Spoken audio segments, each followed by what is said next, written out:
আমি 100% শিওর, যদি সরকারি চাকরিতে ঘুষ দুর্নীতি একটা 100% মিল হয়ে যায়, তাহলে একজন লোকও সরকারি চাকরিতে নিতে গেলে আপনাদেরকে কমপক্ষে 5 বার ইন্টারভিউ পরীক্ষা রেডি করতে হবে। কারণ কেউই সেখানে অ্যাপ্লাই করবে না। কারণ কি, তার উপার্জন পড়াশোনা করে সেখান থেকে এই কম উপার্জন দিয়ে সে জীবন জীবিকা নির্বাহ করতে স্বাচ্ছন্দ্য বোধ করবে। তাহলে আমার কথা একটাই যে দুর্নীতিমুক্ত সরকারি প্রতিষ্ঠান করলে তাহলে এরকম ছাত্র আন্দোলন, গণ আন্দোলন, কোঠা আন্দোলন কিছুই হবে না।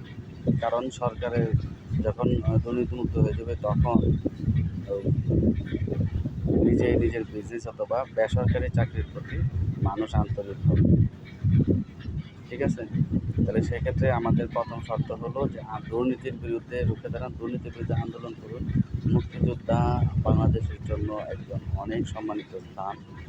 যাদের রক্তের বিনিময়ে বাংলাদেশ স্বাধীন হয়েছে, যাদের জন্য আমরা স্বাধীন বাংলাদেশের নাম বলতে পারতেছি, তো তাদেরকে অসম্মান করে কথা বলা, এটাও আমাদের জাতির জন্য সুফল বা বয়ে আনে না। সারা পৃথিবীতে হাস্যকরের রোগ।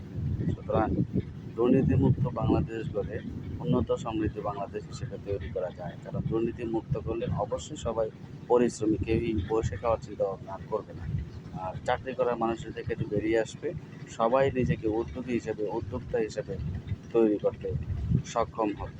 কথাগুলো ভালো লাগলে আপনারা সবাই এটার মধ্যে পজিটিভ কমেন্ট করবেন, এবং নেতিবাচক কমেন্টও যদি থাকে করতে পারেন, সমস্যা নাই।